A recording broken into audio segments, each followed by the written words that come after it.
Supreme court ने जो judgement दिया, मैं समझता हूँ वो जजमेंट संवैधानिक रूप से सही नहीं है। हालांकि सुप्रीम कोर्ट के 7 जजों ने दिया वो, लेकिन कोई भी सरकार ये नहीं कह सकती कि मैं सुप्रीम कोर्ट का जजमेंट लागू नहीं करूँगी, क्योंकि अगर उस जजमेंट को अगर चेंज करना है, उसका सिस्टम है कॉन्स्टिट्यूशन में, तो उसको चेंज करने के लिए उस प्रक्रिया के द्वारा जजमेंट को बदला जा सकता है। ये अलग बात है, वो जजमेंट सही है गलत है वो एक अलग तरह की बात है, लेकिन लीगली ये है कि अगर कोई भी सुप्रीम कोर्ट का जजमेंट आ जाता है तो वो प्रेसिडेंट है और सभी अथॉरिटीज उसके लिए बाउंड हैं, और उसको चेंज करने के लिए संविधान में प्रक्रिया है जिसके तहत संवैधानिक सिस्टम में बदलाव करके उसको बदला जा सकता है। तो ये तो सिंपल उसका जवाब हुआ कि भाई वो सरकार ये कह रही है हमें कुछ करने की ज़रूरत नहीं है। अगर सरकार कुछ नहीं करेगी तो वो जजमेंट लागू रहेगा, उसका मतलब सीधा सीधा ये है। क्योंकि सरकार अगर जजमेंट से सहमत नहीं है तो सरकार को उसको क्लैरिफाई करना पड़ेगा, और उसको क्लैरिफिकेशन करने के लिए संविधान में अमेंडमेंट करना पड़ेगा। और जब तक वो संविधान में अमेंडमेंट नहीं होगा तब तक वो जजमेंट लागू रहेगा, और वो केवल जैसे 7 जजों की जजमेंट है ये, तो सभी हाई कोर्ट उसको इम्प्लीमेंट करेंगे, और 7 से नीचे वाली जो बेंच होती हैं, 5 जज हैं, 3 जज हैं, 2 जज हैं, वो भी उसको इम्प्लीमेंट करेंगी। तो ऐसा कहना कि हम सुप्रीम कोर्ट के जजमेंट को लागू नहीं करेंगे, मुझे लगता सही नहीं है, और सरकार को उसके ऊपर स्टैंड लेना चाहिए। अगर सरकार ये चाहती है कि ये जजमेंट सही है तो वो कहे कि हम कुछ नहीं करेंगे इसमें, लेकिन अगर सरकार ये मानती है कि जजमेंट सही नहीं है, उस जजमेंट में कुछ कमी है, तो सरकार को कॉन्स्टिट्यूशनल मैकेनिज्म के तहत जो चेंजेस आना चाहिए वो चेंज करना चाहिए, तभी वो जजमेंट जो है उसके को निष्प्रभावी किया जा सकता है, नहीं तो वो जजमेंट लागू रहेगा। सरकार को किसी को कोई राइट नहीं होता है। जब कोर्ट ने इंटरप्रिटेशन कर दिया तो कोर्ट की इंटरप्रिटेशन फाइनल है, और वो इंटरप्रिटेशन किसी भी सरकार को माननी पड़ेगी। कोई सरकार उसको ये नहीं कह सकती हम इसको लागू नहीं करेंगे। जब तक वो कानूनी जो पहलू है जिसमें लीगल सिस्टम में जो चेंज लाना चाहिए वो अगर नहीं लेके आएंगे तो वो जजमेंट लागू रहेगा। जजमेंट ऐसे खत्म नहीं होता। कोई सरकार गुमराह कर रही है। हाँ, नेचुरली उत्तर प्रदेश में गुमराह कर रहे थे।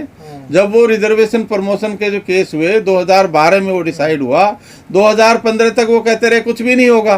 15 में जब उन्होंने रिवर्ट करने लगे तब उन लोगों को पता लगे तो जजमेंट प्रभावी हो गया। वही काम इसमें होगा, क्योंकि ये ऐसे नहीं चलता है। ये सारा सिस्टम वो बहुत प्लान करके, ताकि आपका आंदोलन खड़ा ना हो जाए, इसलिए तुरंत कैबिनेट में उन्होंने इस तरह का विचार रखा। और वो उसका जो भी बता रहे हैं पब्लिक में, मैंने तो उसको नहीं सुना है, लेकिन अगर वो ऐसा बता रहे हैं तो उसका कोई मतलब नहीं है। क्योंकि जब तक वो कानून, जैसे खड़गे साहब का मैंने वो सुना स्टेटमेंट, तो खड़गे साहब ने कहा था जब तक वो कानूनी कुछ बदलाव नहीं लाएंगे तब तक कैसे चलेगा। पार्लियामेंट थी तो उनको लाना चाहिए था। इसलिए ऐसा नहीं है कि उनको पता नहीं है। जो पॉलिटिक्स करने वाले लोग हैं उनको वकीलों से भी ज़्यादा जानकारी होती है, क्योंकि इससे एक एक वोट कीमती है, और वोट इसी से डिटरमाइन होते हैं। वोट किसी और पैरामीटर से पता नहीं लगते हैं। नहीं, मैं समझता हूँ कि जो शेड्यूल टाइम में वर्गीकरण का जो सवाल है, ये इशू मंडल के सामने भी आया था, लेकिन मंडल ने इसको डिसाइड नहीं किया था। और मंडल के जजमेंट के पैराग्राफ को रिलाई करके जो ईवी चिनैया का जजमेंट था उसमें 3 जजों ने जजमेंट लिखा था, और तीनों जजों ने जो मंडल के जजमेंट है उसके पैराग्राफ को रिलाई किया था। तो मंडल 9 जजों का है, इसलिए ये 7 जज की बेंच है। अगर ये मंडल से डिसएग्री करते हैं तो इनको 11 जज में इसको भेजना चाहिए था। दूसरा जो है कि जो हमारी समस्या एक और भी है कि जो शुरू में रेफरेंस हुआ 2014 में 20 अगस्त को जो रेफरेंस हुआ, 3 जजों ने जो रेफ़र किया इसको कॉन्स्टिट्यूशन बेंच को, उन्होंने कोई रीज़न ही नहीं दिया क्यों डिसएग्री कर रहे हो 5 जज से। क्योंकि संवैधानिक तौर पे जो डिसेंटिंग जजमेंट है जस्टिस बेला एम त्रिवेदी जी का, वो बहुत ही क्लियर मतलब जजमेंट है। हम भी नहीं समझते थे कि वो उस ग्राउंड का, उसको भी ग्राउंड उठा पाएंगी, लेकिन उन्होंने उस ग्राउंड को भी उठाया। बहुत बड़ा सब्जेक्ट है कि कोई सुप्रीम कोर्ट के 3 जज वो अगर वो डिसएग्री कर रहे हैं 5 जजों से, तो उनको रीज़न देना चाहिए क्यों डिसएग्री कर रहे हैं। लेकिन उन्होंने उसको 5 जज में भेज दिया, 3 जजेज ने, और कोई रीज़न नहीं दिया। तो इस तरह से रेफरेंस तो जो SC ST के बारे में जो रिजर्वेशन प्रमोशन के अमेंडमेंट हुए, 95 में अमेंडमेंट हुआ 77, और उसके बाद 81, 82 और 85 3 अमेंडमेंट हुए 2000-2001 में।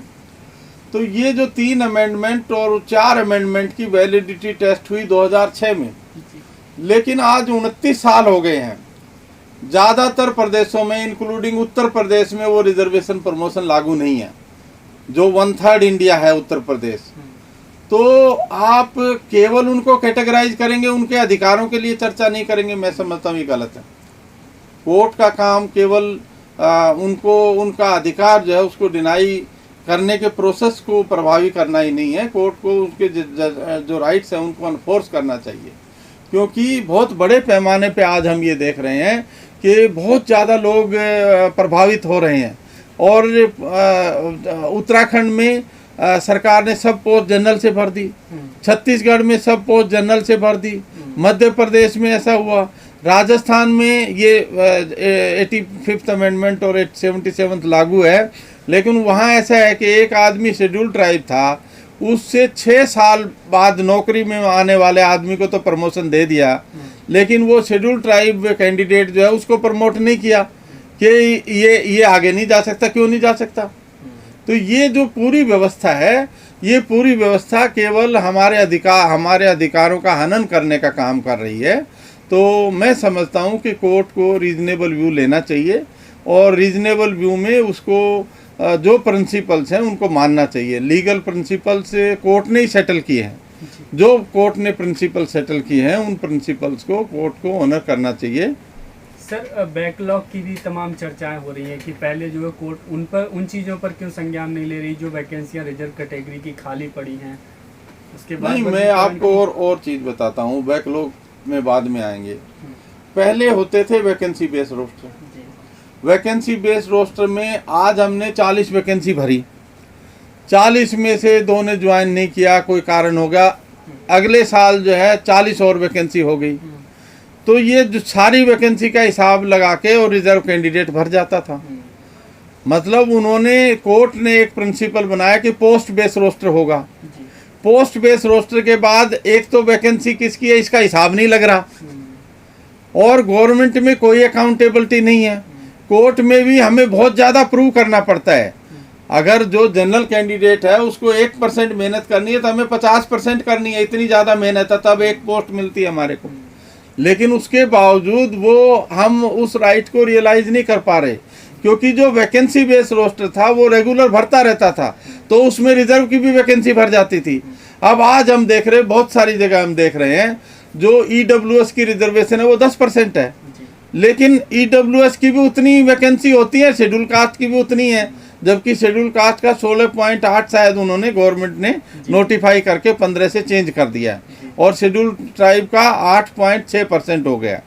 लेकिन वो चेंज होने के बावजूद आज भी जो EWS की वैकेंसीज है, जिनकी 10% रिजर्वेशन है, उनको ज़्यादा वैकेंसी मिल रही हैं, तो उसमें भी वही लोग लग रहे हैं।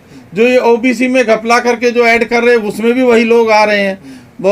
हिमाचल में पूरा एरिया उन्होंने शेड्यूल ट्राइब कर दिया, तो एक्चुअल शेड्यूल ट्राइब को तो कोई राइट ही नहीं मिलेगा उसमें। तो ये बहुत अलग तरह की समस्याएं हैं। इन समस्याओं को प्रभावी ढंग से निपटने के लिए हमारा एक पॉलिटिकल प्रोग्राम होना चाहिए, और जब तक पॉलिटिकल प्रोग्राम नहीं होगा, क्योंकि ये अधिकार बाबा साहब डॉक्टर अम्बेडकर ने बिना किसी संघर्ष के दिए, इसलिए हमारे समाज के जो आदमी हैं वो ये समझते हैं कि हमें संघर्ष करने की ज़रूरत नहीं है, क्योंकि जो भी आज ब्राह्मण इतना जो है सक्षम है, उसके बावजूद उसका आंदोलन चल रहा है, और हमारे जो लोग हैं वो खा के सो जाते हैं। तो खा के सोएंगे तो उनके बच्चों को कैसे अधिकार मिलेंगे?